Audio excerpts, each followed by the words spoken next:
Lo que voy a contarte hoy no salió en las noticias de la noche. No apareció en los titulares principales de los periódicos que lees por la mañana, ni fue tendencia en las redes sociales que revisas antes de dormir. Y sin embargo, lo que acaba de ocurrir en la última cumbre de los BRICS representa con total probabilidad el momento más peligroso para la hegemonía estadounidense desde el fin de la Segunda Guerra Mundial. Estamos hablando de un golpe silencioso, un golpe económico, financiero y geopolítico que Washington veía venir desde hace años, como una tormenta lenta en el horizonte. Un evento que intentó prevenir con sanciones, con presiones diplomáticas extremas, con amenazas veladas en pasillos oscuros y que, a pesar de todo ese esfuerzo, acaba de materializarse frente a sus ojos. Déjame explicarte exactamente qué pasó. ¿Por qué importa más que cualquier otra noticia de este año? Y sobre todo, ¿qué significa esto para tu bolsillo, para tu moneda, para el precio de la leche, el pan y la gasolina que compras cada semana? Porque esto no es teoría abstracta, es la realidad que está a punto de golpear tu economía doméstica. He dedicado décadas de mi vida al estudio riguroso de la economía política. He pasado años analizando los sistemas monetarios, desentrañando cómo los imperios construyen su poder desde la nada, y lo más importante, estudiando las señales sutiles de cómo lo pierden. He analizado archivos polvorientos, debates legislativos olvidados, informes técnicos de bancos centrales que nadie lee, flujos comerciales invisibles y movimientos de reservas de oro que no salen en la prensa. Y te puedo decir con absoluta certeza, sin miedo a equivocarme, que lo que estamos presenciando ahora mismo no es una noticia más. No es un ciclo económico normal. Es el principio del fin de un orden mundial que ha durado 80 años. La tesis es simple, pero demoledora. Los BRICS acaban de dar el paso que Estados Unidos intentó evitar desesperadamente durante 2 décadas completas. El paso que representa la mayor amenaza existencial para el dólar como moneda de reserva mundial y, por extensión, para todo el andamiaje de poder económico y militar que Estados Unidos ha construido pacientemente desde 1944. Pero esto es lo que casi nadie entiende, y es donde quiero que prestes mucha atención. La gente piensa que esto se trata solo de una alianza comercial más, un grupo de países que quieren venderse cosas entre ellos con menos aranceles. O piensan que se trata solo de un bloque político que quiere tener más voz y voto en los organismos internacionales aburridos. Se equivocan. Lo que acaba de ocurrir es mucho más profundo y peligroso para el status quo. Es la creación de una arquitectura financiera alternativa completa, un sistema paralelo diseñado quirúrgicamente desde sus cimientos para funcionar sin el dólar. Un sistema diseñado para operar sin el sistema SWIFT, controlado por Occidente, sin pedirle permiso al Fondo Monetario Internacional, sin depender del Banco Mundial. Un sistema que, si funciona, y todo indica que ya está empezando a hacerlo, deja a Estados Unidos desnudo, sin su arma más poderosa, la capacidad de imprimir la moneda que el mundo entero necesita, obligatoriamente, para comerciar. Antes de continuar profundizando en esta historia que los medios no te están contando, si valoras este tipo de análisis que va a la raíz de los problemas y no se queda en la superficie, te invito a que te suscribas al canal y actives la campanita ahora mismo. La mayoría de los canales te dirán qué pasó hoy. Aquí te explicamos qué va a pasar mañana y por qué. Así no te perderás ninguno de los vídeos que estamos preparando y créeme, lo que viene en las próximas semanas sobre este tema se pone aún más interesante y urgente. Únete a nuestra comunidad de pensadores críticos. Para que entiendas la magnitud sísmica de esto, necesito llevarte atrás en el tiempo. No podemos entender el colapso de hoy sin entender la construcción de ayer. Necesito llevarte a un hotel en las montañas de New Hampshire, un lugar llamado Bretton Woods, en el año 1944. Imagina la escena. Mientras la Segunda Guerra Mundial todavía rugía en Europa y el Pacífico, mientras las bombas caían y el mundo se desangraba, los representantes de los países aliados se reunieron en este hotel tranquilo y aislado. Su misión no era militar, era económica. Se reunieron para diseñar el sistema monetario que regiría el mundo de la posguerra. Sabían que quien controlara el dinero controlaría la paz y el poder. Y Estados Unidos llegó a esa mesa con una ventaja aplastante. En ese momento, Estados Unidos tenía en sus bóvedas 2/3 de todo el oro del mundo. 2/3. Europa estaba destruida, endeudada y en ruinas. Asia estaba en llamas. Estados Unidos era la única potencia industrial intacta y el dueño del oro. Así que impusieron una condición muy simple, pero que cambiaría la historia de la humanidad. Dijeron, el dólar será la moneda central del sistema, pero no sería un papel sin valor. El dólar sería, según el acuerdo, tan bueno como el oro. Sería convertible en oro a una tasa fija de $35 la onza. Y todas las demás monedas del mundo, el franco, la libra, el marco, se vincularían al dólar. Fue un golpe maestro. Fue quizás la jugada geopolítica más brillante de la historia moderna. De un plumazo, con una firma en un papel, Estados Unidos se convirtió en el banquero del mundo. Piénsalo. A partir de ese momento, cada país que quisiera comerciar internacionalmente necesitaba dólares. Si Francia quería comprarle trigo a Argentina, no podía pagar en francos, porque Argentina no quería francos inestables. Argentina quería dólares. Y para conseguir dólares, Francia tenía que venderle algo a Estados Unidos o pedirle prestado a Estados Unidos. El dólar dejó de ser solo la moneda de un país. Se convirtió en el oxígeno. Se convirtió en la sangre del sistema económico global. Si no tenías dólares, no podías respirar económicamente. Y durante unos años, el sistema funcionó. Pero tenía una trampa mortal.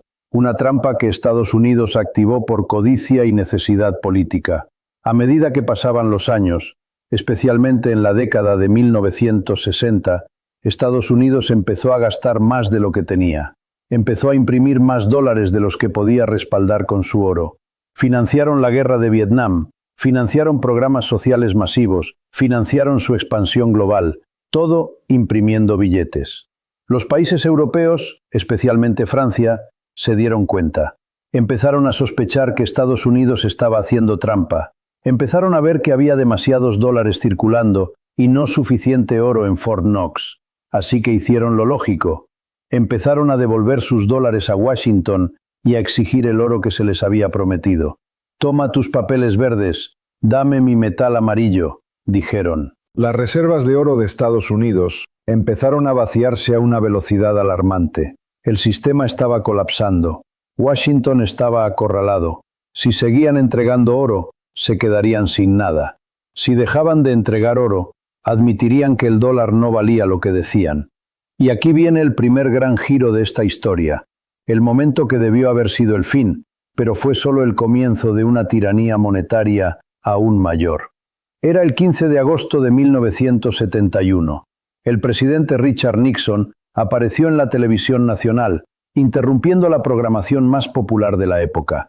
Con un tono serio pero engañosamente calmado, anunció que Estados Unidos suspendía temporalmente la convertibilidad del dólar en oro. Esa palabra, temporalmente, fue la mentira más grande del siglo XX. Nunca volvieron. Nixon rompió el contrato. Estados Unidos le dijo al mundo, nos quedamos con el oro y ustedes se quedan con los papeles. El sistema debería haber colapsado esa misma noche. Piénsalo. La única razón por la que el mundo aceptaba dólares era porque eran un cheque por oro. Si el banco te dice que ya no te va a dar el oro, el cheque no vale nada. El valor del dólar debería haberse ido a cero. La economía mundial debería haberse detenido. Pero no colapsó. ¿Por qué? Esta es la pregunta que atormenta a los historiadores y economistas honestos. ¿Por qué el mundo siguió aceptando dólares después de que Nixon rompiera la promesa? Porque Estados Unidos hizo un movimiento en las sombras, un acuerdo brillante, secreto y maquiavélico que salvó al imperio y esclavizó al resto del planeta financieramente. Necesito que prestes mucha atención aquí, porque este es el origen del mundo en el que vives hoy. Estados Unidos envió a sus diplomáticos más astutos a Arabia Saudita.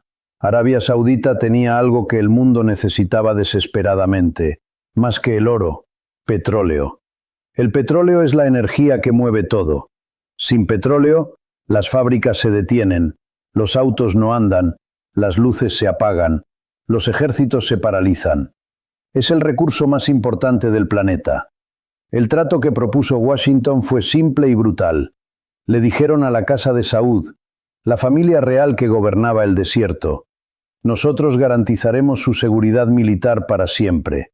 Les venderemos las mejores armas, protegeremos su trono contra cualquier enemigo interno o externo, sea Israel, sea Irán, sea la Unión Soviética. Serán intocables. ¿Y a cambio?, preguntaron los saudíes. ¿Qué quieren a cambio? Estados Unidos no pidió petróleo gratis, no pidió territorio, pidió algo mucho más valioso. Pidió que el petróleo, cada barril que saliera de sus pozos, solo se vendiera en dólares estadounidenses, exclusivamente en dólares. Si Alemania quería petróleo, tenía que conseguir dólares primero. Si Japón quería petróleo, tenía que conseguir dólares. Si Brasil quería petróleo, tenía que conseguir dólares. Así nació el petrodólar. Fue una jugada de genio malvado. Nixon había quitado el respaldo del oro, pero lo reemplazó con el respaldo del petróleo. Antes, el dólar valía porque podías cambiarlo por oro. Ahora, el dólar valía porque era la única llave que abría el grifo de la energía mundial. Con este acuerdo, la demanda global de dólares quedó asegurada para siempre, o eso creían. Crearon una demanda artificial y obligatoria. No importaba si la economía de Estados Unidos iba mal, no importaba si imprimían demasiados billetes, no importaba si tenían déficit. El mundo tenía que usar dólares porque el mundo tenía que comprar petróleo. Durante 50 años, medio siglo completo, este sistema le permitió a Estados Unidos hacer algo que ningún otro país en la historia de la humanidad ha podido hacer. Algo que viola todas las leyes de la economía básica y del sentido común. Les permitió imprimir dinero para pagar sus deudas sin sufrir consecuencias inmediatas. Piénsalo así, hagámoslo personal. Si tú tienes una deuda de $1000 con tu banco, tienes que trabajar, producir algo, ganar ese dinero y pagarlo. No puedes ir al sótano de tu casa, encender una impresora a color, imprimir $1000 en billetes falsos y llevárselos al banco. Irías a la cárcel. El sistema te castigaría. Pero Estados Unidos sí puede. Estados Unidos es ese vecino que tiene una impresora mágica en el sótano. Cuando tiene una deuda, simplemente imprime más papeles. Puede comprar coches de lujo, comida, electrónica, ropa, todo lo que produce el resto del mundo, y pagarlo con papeles que ellos mismos imprimen a costo casi cero. Mientras tú trabajas horas reales para conseguir dinero real, ellos crean el dinero de la nada. Pueden financiar guerras eternas en Medio Oriente, pueden mantener 800 bases militares rodeando el planeta, pueden tener déficits comerciales monstruosos, y simplemente agregan los números a su deuda nacional. Una deuda que, en teoría, nunca tendrán que pagar con trabajo real, sino con más impresión de billetes. Esto es lo que los economistas, con un eufemismo elegante, llaman el privilegio exorbitante. Pero yo prefiero llamarlo por su nombre. Es la estafa más grande de la historia.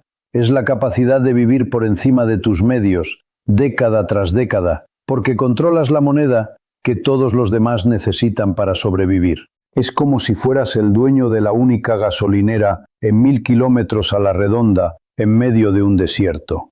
Puedes cobrar lo que quieras, puedes tratar mal a tus clientes, puedes poner reglas absurdas, puedes obligarlos a que te laven el auto antes de venderles gasolina.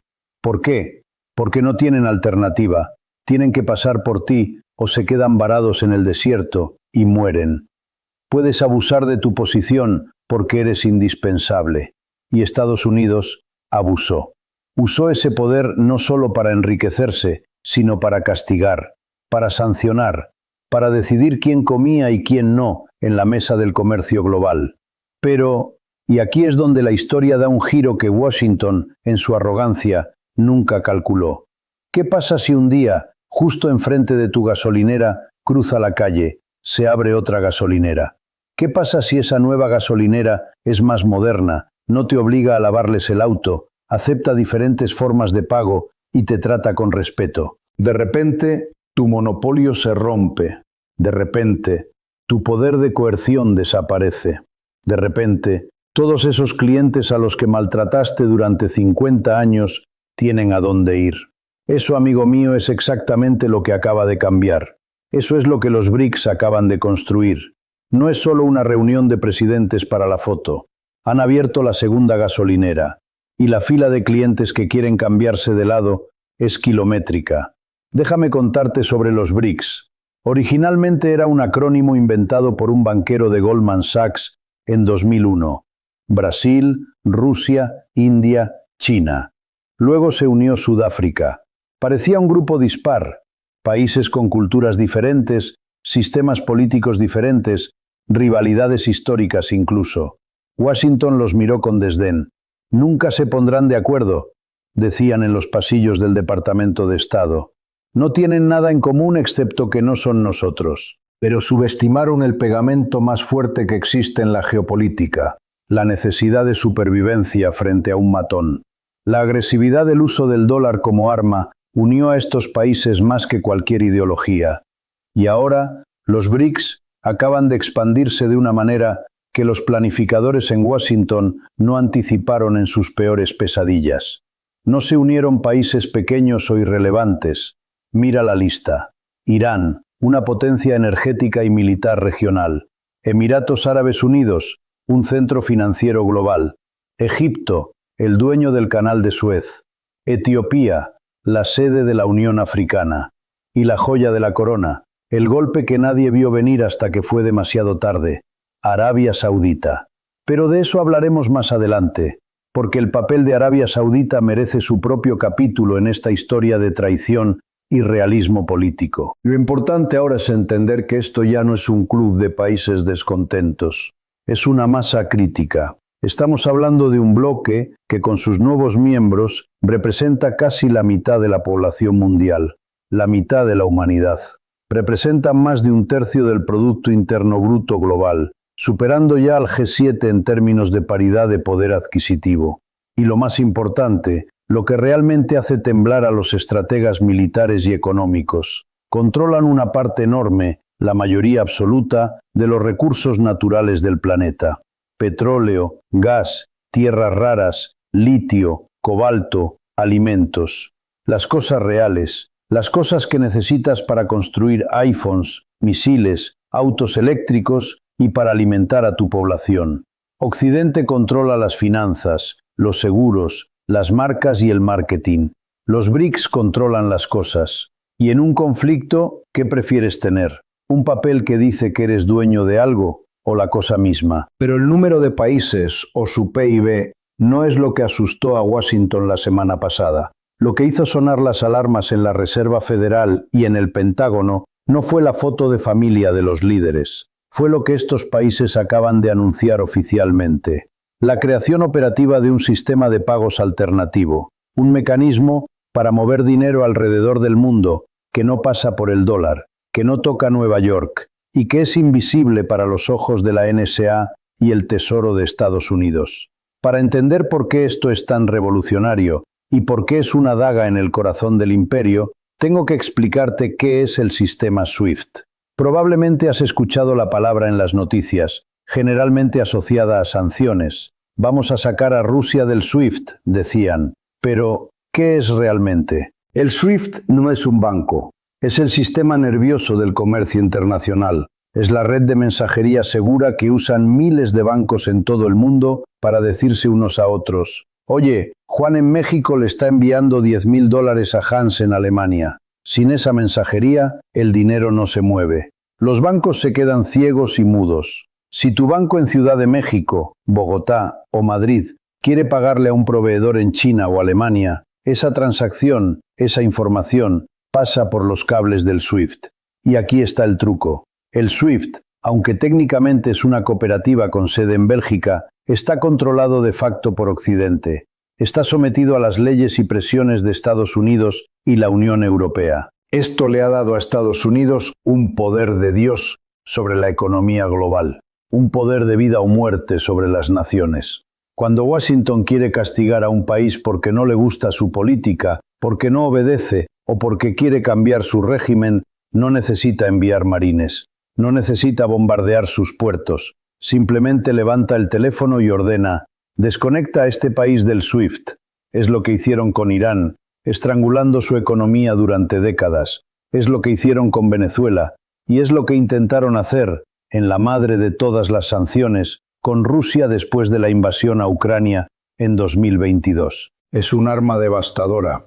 Imagina que de un día para otro tu tarjeta de crédito deja de funcionar. Tu cuenta bancaria queda congelada. No puedes recibir tu sueldo. No puedes pagar la luz. No puedes comprar comida en el supermercado si no es con efectivo físico. Ahora imagina eso a nivel de todo un país. Las empresas no pueden cobrar sus exportaciones. No pueden pagar los insumos que importan. Los barcos con mercancías se dan la vuelta en el mar porque no hay forma de pagar el flete. Eso es lo que significa ser desconectado del SWIFT. Es un paro cardíaco económico inducido.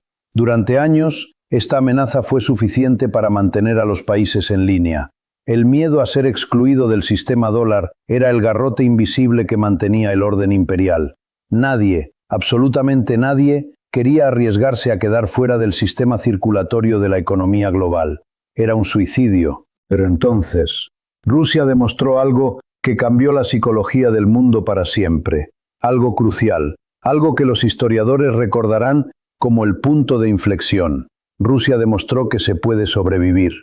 Las sanciones que Occidente le impuso a Rusia en 2022 fueron las más severas, complejas y masivas de la historia humana. Nunca antes se había intentado borrar a una economía del G20 del mapa financiero de esa manera. Desconectaron a los principales bancos rusos del SWIFT. Congelaron, es decir, robaron 300.000 millones de dólares en reservas que el Banco Central de Rusia tenía confiadamente guardadas en bancos occidentales. Prohibieron exportaciones de tecnología, de repuestos, de software. Se retiraron McDonald's, Starbucks, Visa, Mastercard. Según todos los modelos económicos de Washington y Bruselas, la economía rusa debería haber colapsado en semanas. El rublo debería haberse convertido en polvo. La inflación debería haber provocado disturbios en las calles y la caída del gobierno. Biden incluso se jactó públicamente de que el rublo se convertiría en escombros. Pero no colapsó. De hecho, el rublo se recuperó en cuestión de meses hasta niveles anteriores a la guerra. La economía rusa, lejos de hundirse en una depresión, se ajustó y volvió a crecer, incluso más rápido que muchas economías europeas que impusieron las sanciones. ¿Cómo es posible? ¿Cómo sobrevivieron al arma financiera nuclear de Estados Unidos? Porque Rusia tenía algo real. Tenía petróleo, gas, trigo, fertilizantes, aluminio, titanio, cosas que el mundo necesita físicamente para funcionar. No puedes comer billetes de dólar, pero necesitas comer trigo. No puedes calentar tu casa con acciones de Apple, necesitas gas. Y Rusia encontró compradores. Compradores que estaban dispuestos a ignorar las amenazas de Estados Unidos. China dijo: te compro el gas y te pago en yuanes. India dijo: te compro el petróleo y vemos cómo arreglamos el pavo en rupias o dirhams. Se establecieron mecanismos bilaterales de intercambio. Se usaron bancos pequeños que no estaban expuestos al dólar. Se usaron barcos con seguros no occidentales. Y si creías que esto terminaba ahí, como una anécdota de resistencia rusa, estás muy equivocado. Esto es precisamente lo que le demostró al resto del mundo, a esos 40 países que quieren entrar a los BRICS, una verdad reveladora. Las sanciones estadounidenses pueden ser esquivadas. El dólar no es indispensable como el oxígeno. Es solo una red conveniente que se ha vuelto peligrosa. El mundo vio que existe vida, y vida próspera, fuera del sistema controlado por Washington. El miedo se rompió. Y una vez que se pierde el miedo, el imperio pierde su poder de coerción. Pero lo que nadie te cuenta es lo que pasó después de esa demostración de supervivencia. Y eso es exactamente lo que vamos a descubrir a continuación. Porque los BRICS no se quedaron solo en la defensa, pasaron al ataque. Lo que los BRICS acaban de anunciar es la institucionalización de esa alternativa. Y quiero que te detengas un segundo a pensar en esa palabra. Institucionalización. No estamos hablando de improvisación, no estamos hablando de un parche temporal que se pone en una tubería rota mientras esperas al plomero. No, estamos hablando de una infraestructura financiera diseñada, desde el primer ladrillo hasta el último cable, para funcionar permanentemente sin el dólar. Es una autopista nueva que corre paralela a la vieja carretera de peaje estadounidense. El sistema se llama de varias maneras, en diferentes documentos técnicos y comunicados diplomáticos, pero el nombre es lo de menos. Lo verdaderamente importante, lo que hace sudar a los banqueros en Nueva York y Londres, es lo que este sistema hace. Permite que los países miembros comercien entre sí, usando sus propias monedas nacionales o una canasta de monedas. Imagina una canasta donde pones un poco de yuanes, un poco de rupias, un poco de rublos y un poco de reales. Y para darle estabilidad, para que no sea solo papel volátil, esa canasta está respaldada parcialmente en oro y en commodities, en recursos reales. Además, incluye algo vital, un sistema de mensajería financiera propio. Recuerda lo que te dije sobre el SWIFT, ese sistema nervioso controlado por Occidente.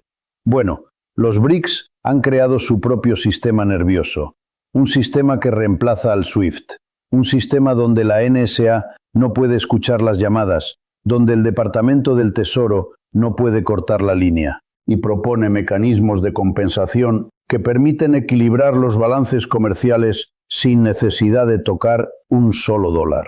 Esto suena técnico, lo sé, suena a jerga de economistas que se reúnen en Davos, pero déjame traducirlo al mundo real, a la economía de las cosas que puedes tocar. Para que entiendas lo que esto significa en términos prácticos, volvamos a esa analogía que te mencioné antes. Imagina que eres el dueño de una fábrica en Brasil. Digamos que fabricas electrodomésticos y necesitas comprar componentes electrónicos avanzados, chips, pantallas, circuitos. Y tu proveedor está en China, en Shenzhen. En el viejo sistema, el sistema del dólar, tenías un problema. Tú tienes reales brasileños en tu cuenta bancaria porque vendes tus lavadoras en Brasil, pero tu proveedor chino quiere yuanes para pagar a sus trabajadores. Antes, no podías simplemente enviarle reales. Tenías que ir a un banco internacional, convertir tus reales a dólares estadounidenses, pagar una comisión por el cambio de divisa, luego enviar esos dólares a través de un banco corresponsal en Nueva York, que cobraba otra comisión, para que finalmente llegaran a China y se convirtieran en yuanes. En cada paso del camino, pagabas un peaje al sistema financiero estadounidense. Y peor aún, en cada paso del camino, estabas expuesto a la volatilidad del dólar y a la vigilancia política de Washington. Si a algún burócrata en Estados Unidos no le gustaba tu proveedor chino, podían bloquear la transacción. Ahora, con el nuevo sistema de los BRICS, el escenario cambia radicalmente. Ahora puedes hacer esa transacción directamente. Reales contra yuanes, sin pasar por el dólar, sin pasar por Nueva York, sin pagar el impuesto imperial en forma de comisiones bancarias occidentales, usando un sistema que no está sujeto a sanciones estadounidenses y que muy probablemente tenga costos de transacción mucho más bajos, porque eliminas al intermediario más caro del mundo, la banca estadounidense. Ahora, no pienses en esto como una sola transacción de una fábrica de lavadoras. Multiplica esto por millones. Multiplica esto por cada barril de petróleo, por cada tonelada de soja, por cada contenedor de zapatos, por cada cargamento de mineral de hierro que se mueve entre Brasil, China, India, Rusia, Irán, Arabia Saudita. Cuando haces esa multiplicación, empiezas a ver el tamaño del agujero negro que se está abriendo bajo los pies del tío Sam. Millones de transacciones diarias que ya no necesitan dólares.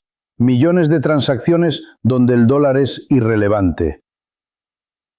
Pero aquí es donde la cosa se pone verdaderamente seria. El golpe no es solo comercial, no es solo sobre evitar comisiones bancarias. Es monetario en el sentido más profundo y antiguo de la palabra. Los BRICS están discutiendo, y en algunos casos ya implementando de manera agresiva, un movimiento masivo hacia el oro.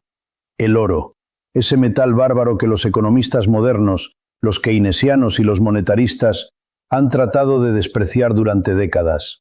Nos dijeron que el oro era una reliquia del pasado, algo inútil, una piedra brillante que no generaba intereses.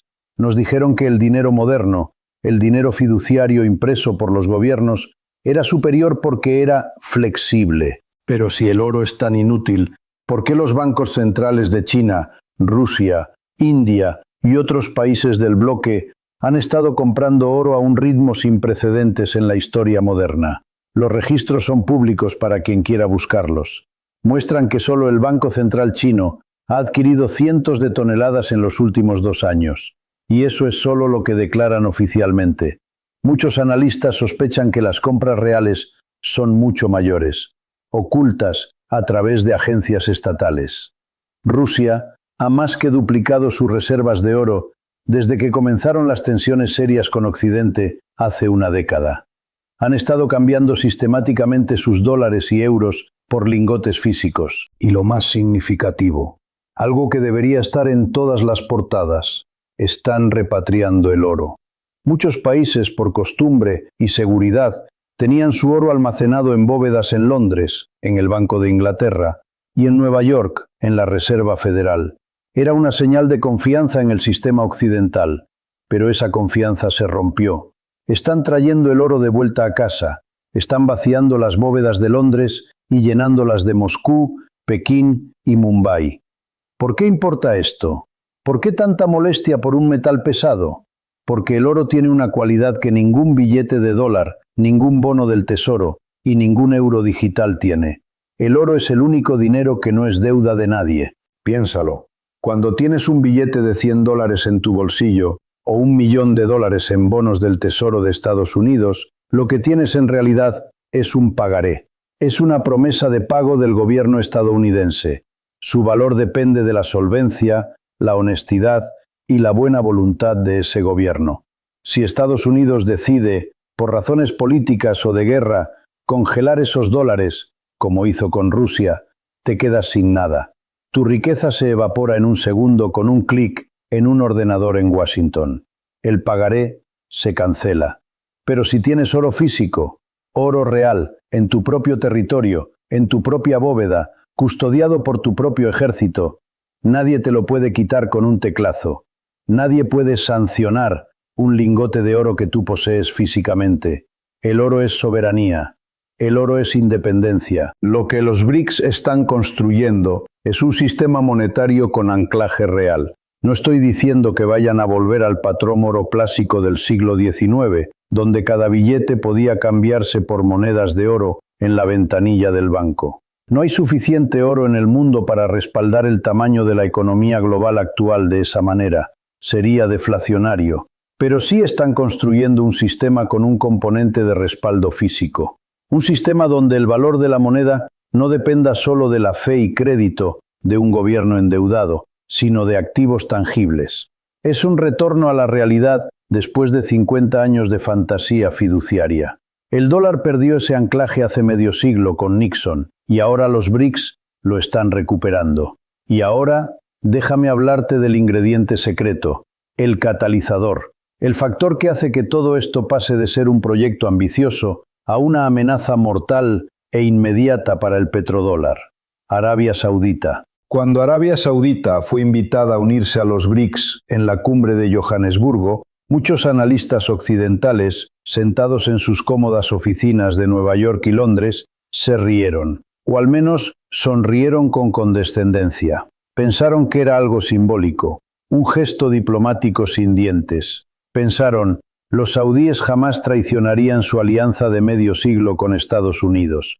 Es imposible. Su supervivencia depende de Washington, y tenían razones históricas para pensarlo. Después de todo, como te conté, el acuerdo del petrodólar de 1974 fue lo que mantuvo a la monarquía saudí en el poder durante décadas. Fue un matrimonio de conveniencia perfecto. Estados Unidos les vendía los aviones de combate F-15, los sistemas de misiles Patriot, les garantizaba que nadie invadiría sus campos petroleros. A cambio, los saudíes mantenían el flujo de petróleo y, lo más importante, vendían ese petróleo exclusivamente en dólares, reciclando esos dólares de vuelta a la deuda estadounidense. Pero algo cambió, el mundo cambió, y los indicios de este divorcio están en todas partes para quien quiera verlos.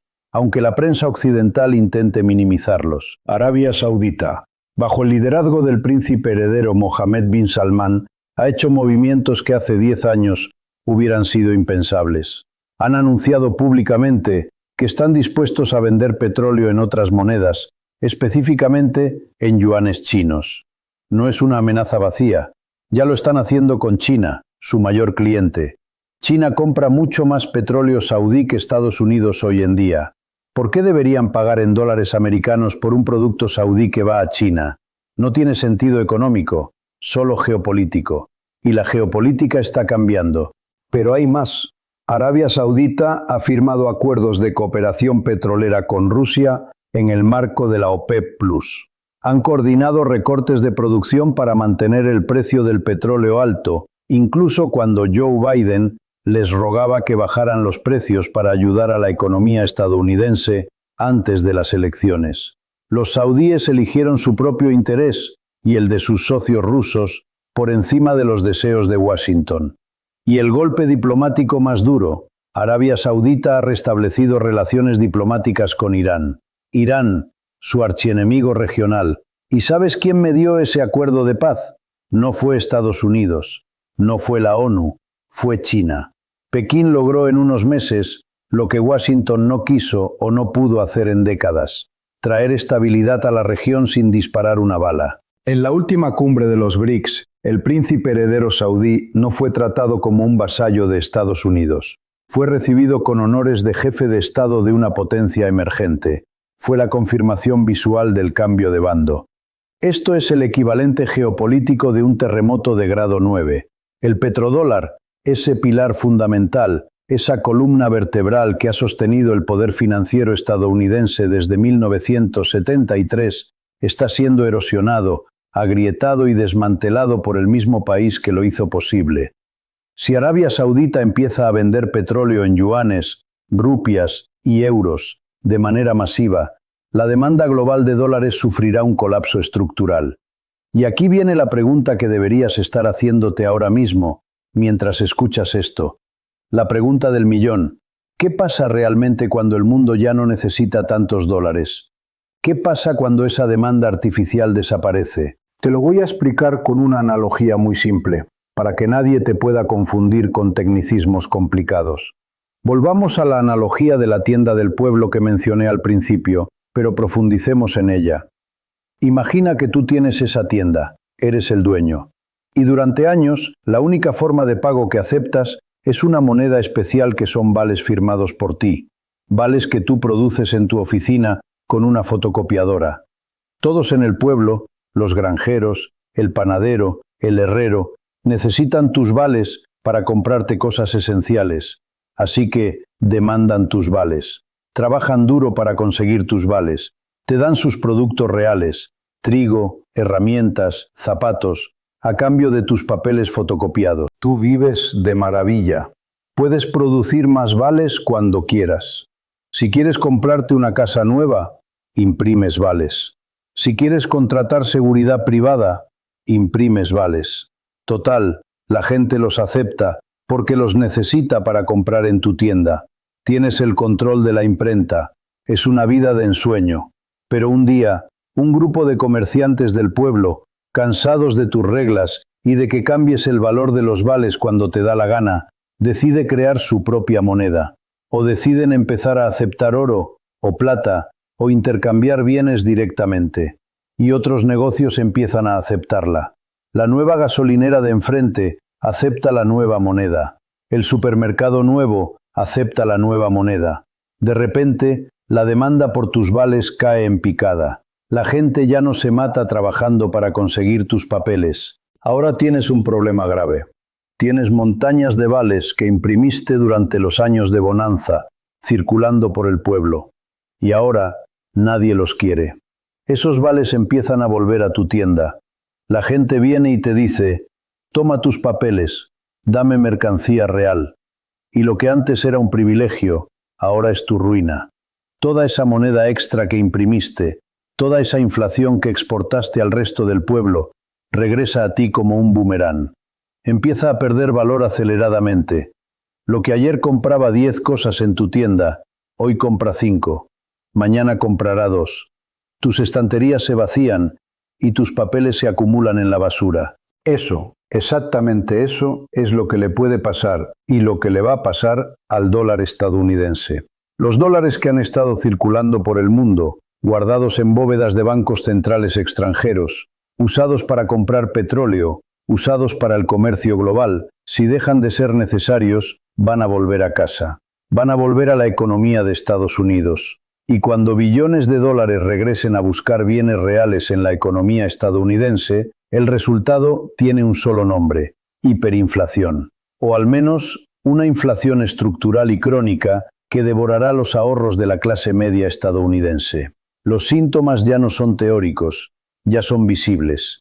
No tienes que esperar al futuro para ver las grietas. La participación del dólar en las reservas mundiales de divisas, es decir, los ahorros de los países, ha caído del 70% en 1999 a menos del 60% hoy. Podrías pensar, bueno, 60% todavía es mucho.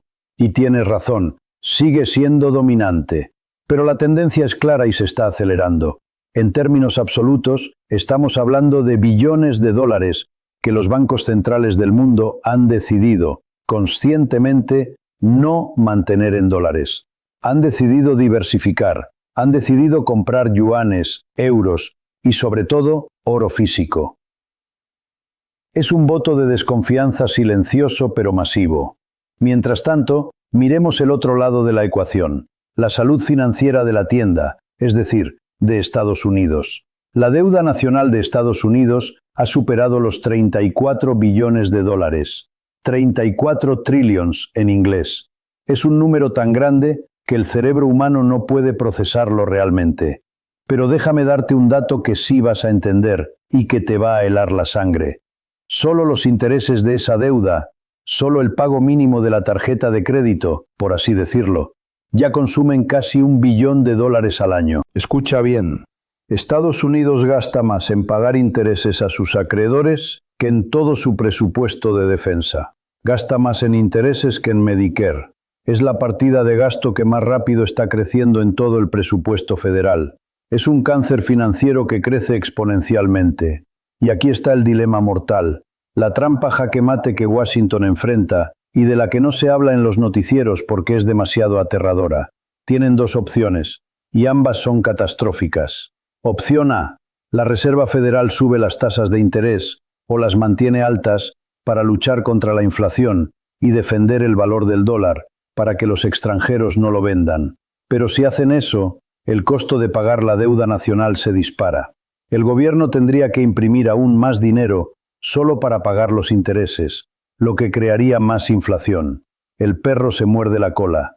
La deuda se vuelve matemáticamente impagable. Opción B: la Reserva Federal baja las tasas de interés para aliviar el costo de la deuda y estimular la economía. Pero si hacen eso, el rendimiento de tener dólares baja. Los inversores extranjeros, que ya están nerviosos, verán que sus dólares rinden menos y perderán valor. Así que venderán sus dólares más rápido. El dólar se debilita en los mercados globales y la inflación dentro de Estados Unidos se dispara porque todo lo importado costará más. Es una trampa de la que no hay salida fácil. Es un callejón sin salida. Hagas lo que hagas, pierdes. Si defiendes el dólar, quiebras al gobierno por la deuda. Si salvas al gobierno inflando la deuda, destruyes el valor del dólar. Los BRICS lo saben. Los economistas en Pekín y Moscú han hecho los cálculos. Saben que el rey está desnudo. Y por eso este golpe fue tan calculado, tan frío, tan estratégico. No es un ataque frontal tipo Pearl Harbor.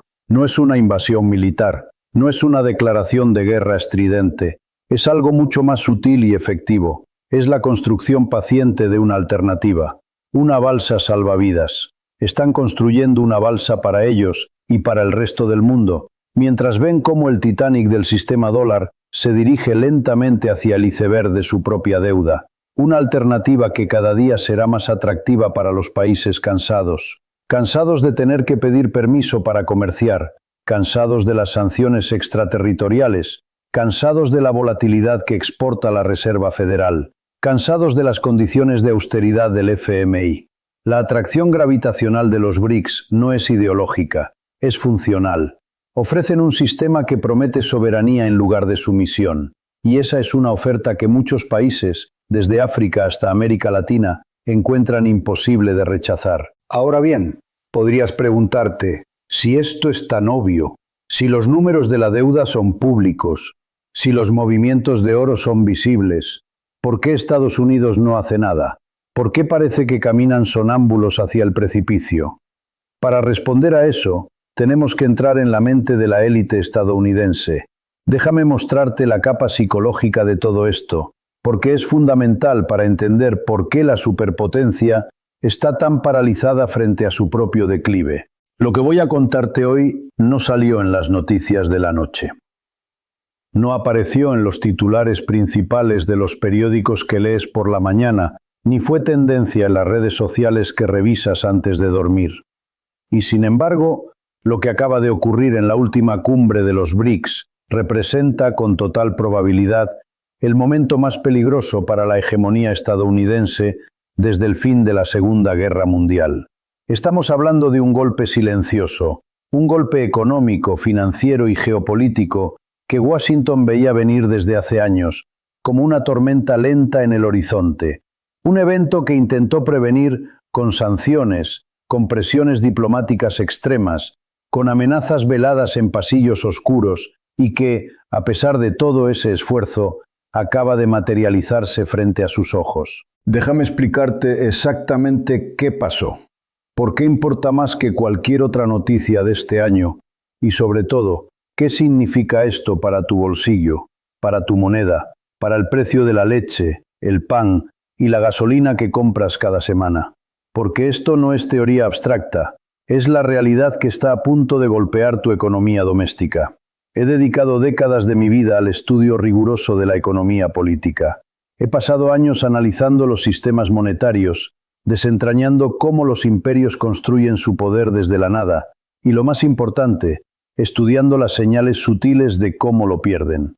He analizado archivos polvorientos, debates legislativos olvidados, informes técnicos de bancos centrales que nadie lee, flujos comerciales invisibles y movimientos de reservas de oro que no salen en la prensa. Y te puedo decir con absoluta certeza, sin miedo a equivocarme, que lo que estamos presenciando ahora mismo no es una noticia más, no es un ciclo económico normal, es el principio del fin de un orden mundial que ha durado 80 años. La tesis es simple, pero demoledora. Los BRICS acaban de dar el paso que Estados Unidos intentó evitar desesperadamente durante 2 décadas completas.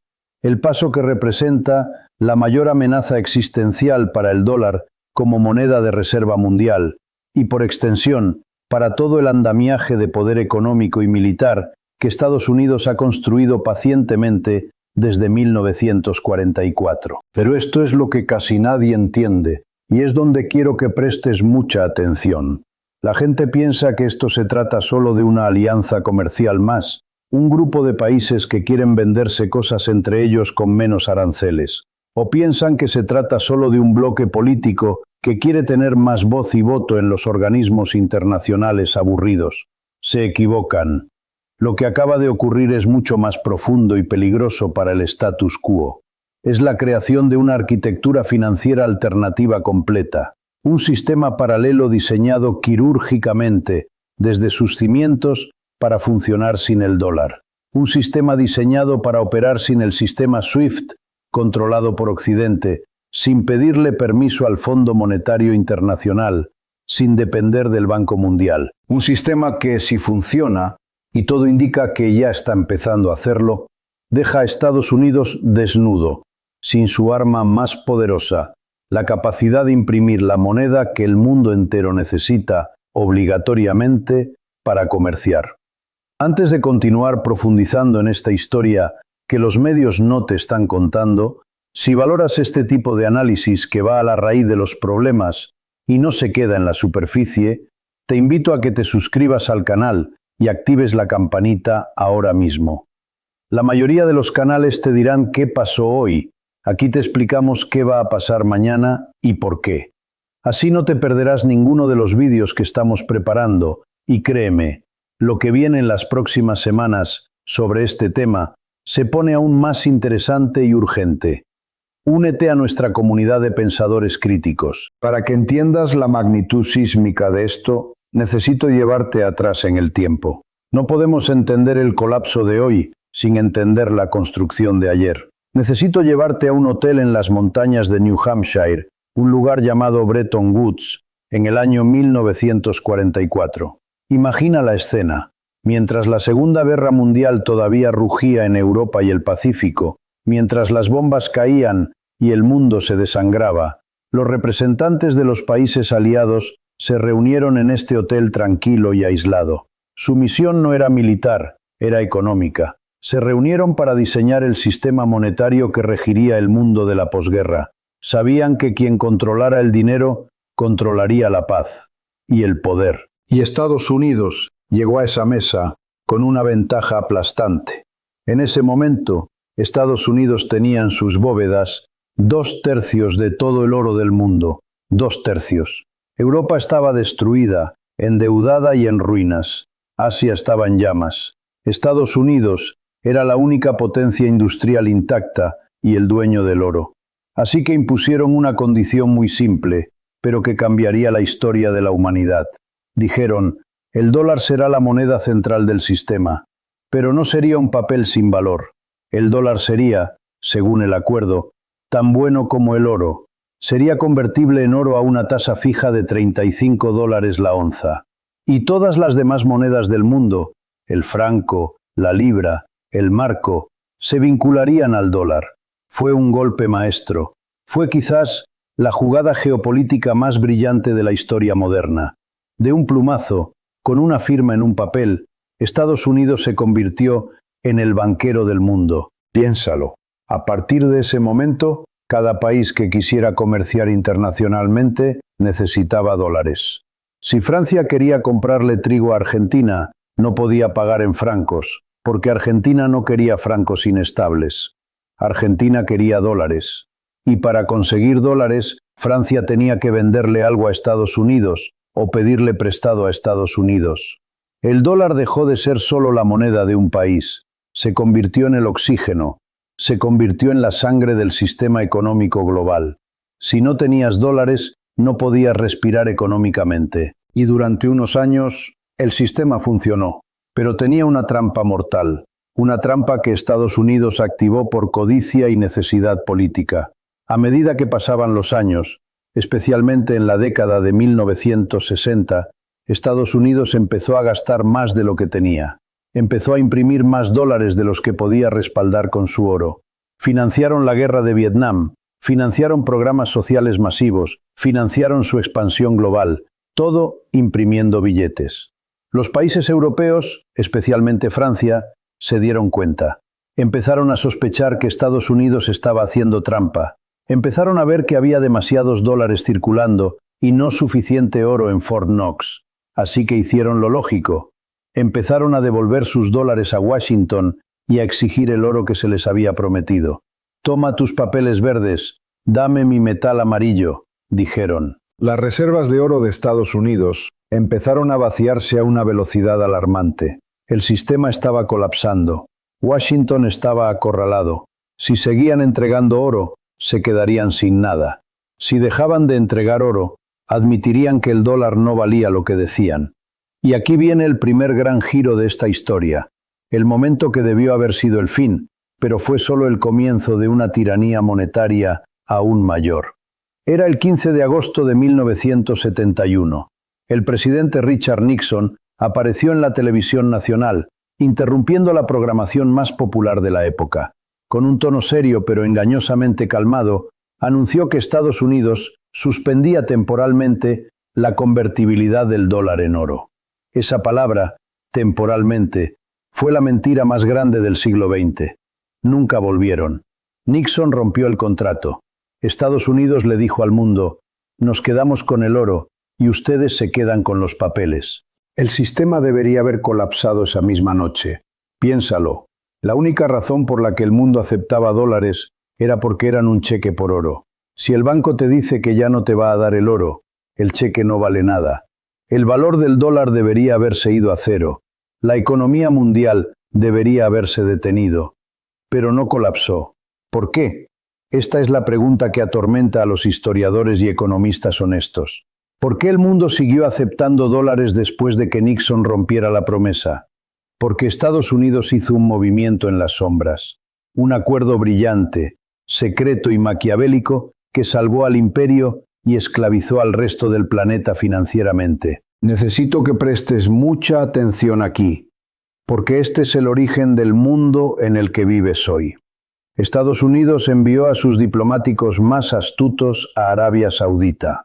Arabia Saudita tenía algo que el mundo necesitaba desesperadamente, más que el oro: petróleo. El petróleo es la energía que mueve todo. Sin petróleo, las fábricas se detienen, los autos no andan, las luces se apagan, los ejércitos se paralizan. Es el recurso más importante del planeta. El trato que propuso Washington fue simple y brutal. Le dijeron a la Casa de Saúd, la familia real que gobernaba el desierto: nosotros garantizaremos su seguridad militar para siempre. Les venderemos las mejores armas, protegeremos su trono contra cualquier enemigo interno o externo, sea Israel, sea Irán, sea la Unión Soviética. Serán intocables. ¿Y a cambio?, preguntaron los saudíes.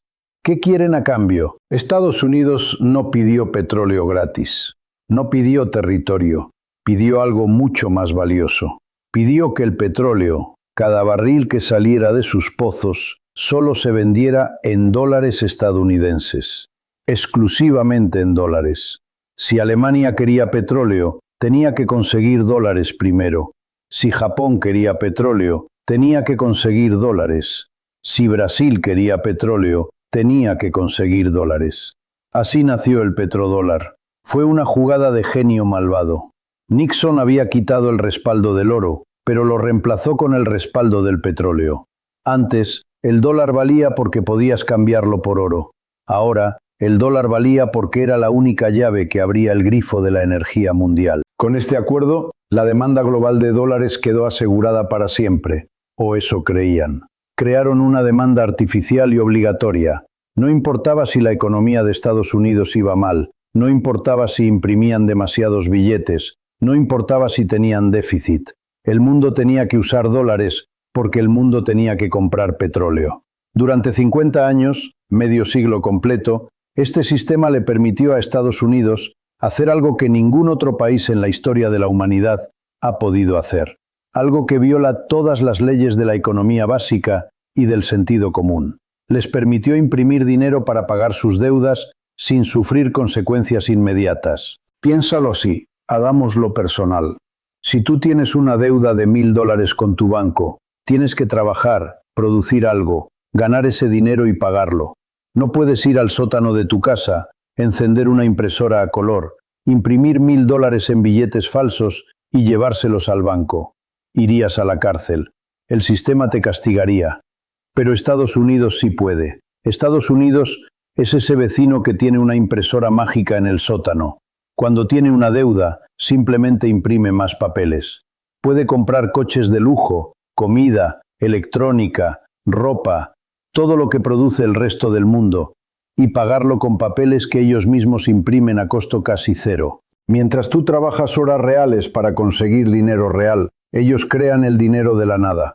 Pueden financiar guerras eternas en Medio Oriente, pueden mantener 800 bases militares rodeando el planeta, pueden tener déficits comerciales monstruosos, y simplemente agregan los números a su deuda nacional. Una deuda que en teoría nunca tendrán que pagar con trabajo real, sino con más impresión de billetes. Esto es lo que los economistas, con un eufemismo elegante, llaman el privilegio exorbitante. Pero yo prefiero llamarlo por su nombre. Es la estafa más grande de la historia. Es la capacidad de vivir por encima de tus medios, década tras década, porque controlas la moneda que todos los demás necesitan para sobrevivir. Es como si fueras el dueño de la única gasolinera en 1000 kilómetros a la redonda, en medio de un desierto. Puedes cobrar lo que quieras, puedes tratar mal a tus clientes, puedes poner reglas absurdas, puedes obligarlos a que te laven el auto antes de venderles gasolina. ¿Por qué? Porque no tienen alternativa. Tienen que pasar por ti o se quedan varados en el desierto y mueren. Puedes abusar de tu posición porque eres indispensable. Y Estados Unidos abusó. Usó ese poder no solo para enriquecerse, sino para castigar, para sancionar, para decidir quién comía y quién no en la mesa del comercio global. Pero, y aquí es donde la historia da un giro que Washington, en su arrogancia, nunca calculó. ¿Qué pasa si un día, justo enfrente de tu gasolinera, cruza la calle, se abre otra gasolinera? ¿Qué pasa si esa nueva gasolinera es más moderna, no te obliga a lavarles el auto, acepta diferentes formas de pago y te trata con respeto? De repente, tu monopolio se rompe. De repente, tu poder de coerción desaparece. De repente, todos esos clientes a los que maltrataste durante 50 años tienen a dónde ir. Eso, amigo mío, es exactamente lo que acaba de cambiar. Eso es lo que los BRICS acaban de construir. No es solo una reunión de presidentes para la foto.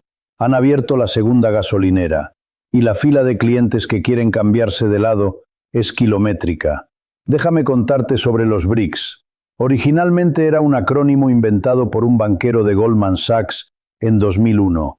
Brasil, Rusia, India, China. Luego se unió Sudáfrica.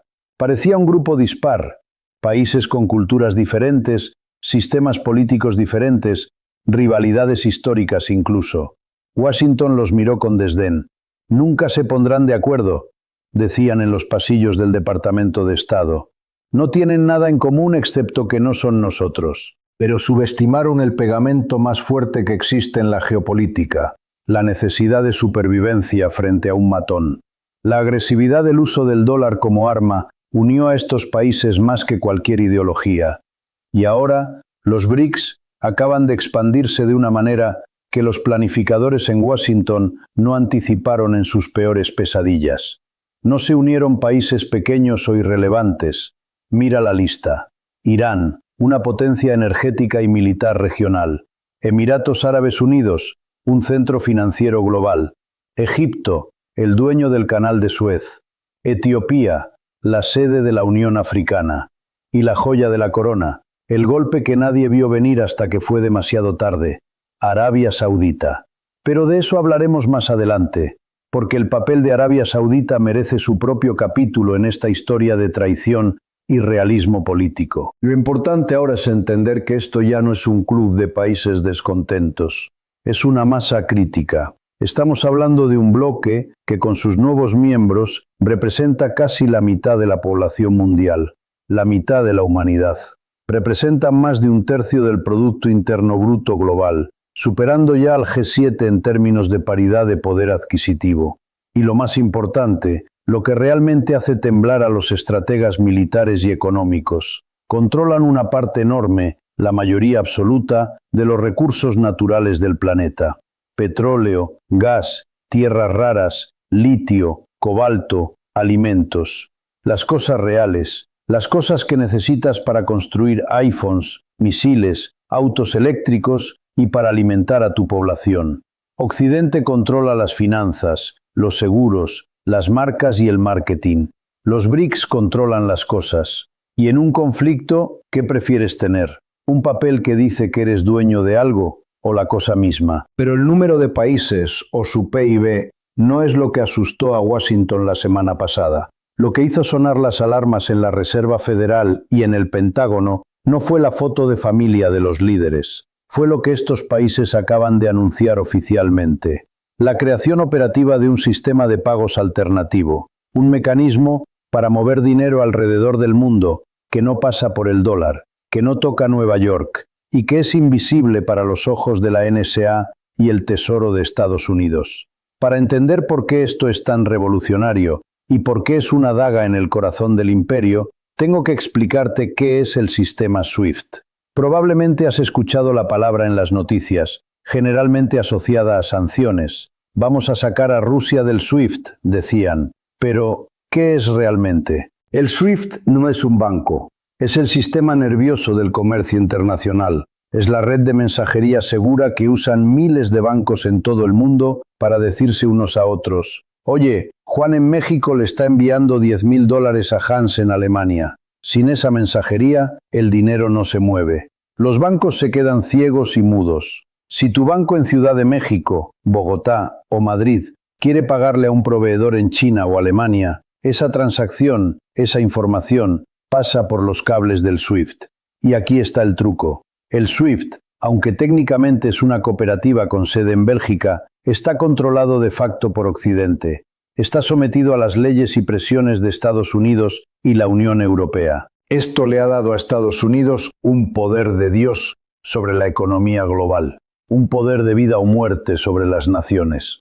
Cuando Washington quiere castigar a un país porque no le gusta su política, porque no obedece o porque quiere cambiar su régimen, no necesita enviar marines, no necesita bombardear sus puertos, simplemente levanta el teléfono y ordena: desconecta a este país del SWIFT. Es lo que hicieron con Irán, estrangulando su economía durante décadas. Es lo que hicieron con Venezuela, y es lo que intentaron hacer, en la madre de todas las sanciones, con Rusia después de la invasión a Ucrania en 2022. Es un arma devastadora. Imagina que de un día para otro tu tarjeta de crédito deja de funcionar. Tu cuenta bancaria queda congelada. No puedes recibir tu sueldo. No puedes pagar la luz. No puedes comprar comida en el supermercado si no es con efectivo físico. Ahora imagina eso a nivel de todo un país. Las empresas no pueden cobrar sus exportaciones. No pueden pagar los insumos que importan. Los barcos con mercancías se dan la vuelta en el mar porque no hay forma de pagar el flete. Eso es lo que significa ser desconectado del SWIFT. Es un paro cardíaco económico inducido. Durante años, esta amenaza fue suficiente para mantener a los países en línea. El miedo a ser excluido del sistema dólar era el garrote invisible que mantenía el orden imperial. Nadie, absolutamente nadie, quería arriesgarse a quedar fuera del sistema circulatorio de la economía global. Era un suicidio. Pero entonces, Rusia demostró algo que cambió la psicología del mundo para siempre. Algo crucial, algo que los historiadores recordarán como el punto de inflexión. Rusia demostró que se puede sobrevivir. Las sanciones que Occidente le impuso a Rusia en 2022 fueron las más severas, complejas y masivas de la historia humana. Nunca antes se había intentado borrar a una economía del G20 del mapa financiero de esa manera. Desconectaron a los principales bancos rusos del SWIFT. Congelaron, es decir, robaron 300.000 millones de dólares en reservas que el Banco Central de Rusia tenía confiadamente guardadas en bancos occidentales. Prohibieron exportaciones de tecnología, de repuestos, de software. Se retiraron McDonald's, Starbucks, Visa, Mastercard. Según todos los modelos económicos de Washington y Bruselas, la economía rusa debería haber colapsado en semanas. El rublo debería haberse convertido en polvo. La inflación debería haber provocado disturbios en las calles y la caída del gobierno. Biden incluso se jactó públicamente de que el rublo se convertiría en escombros. Pero no colapsó. De hecho, el rublo se recuperó en cuestión de meses hasta niveles anteriores a la guerra. La economía rusa, lejos de hundirse en una depresión, se ajustó y volvió a crecer, incluso más rápido que muchas economías europeas que impusieron las sanciones. ¿Cómo es posible?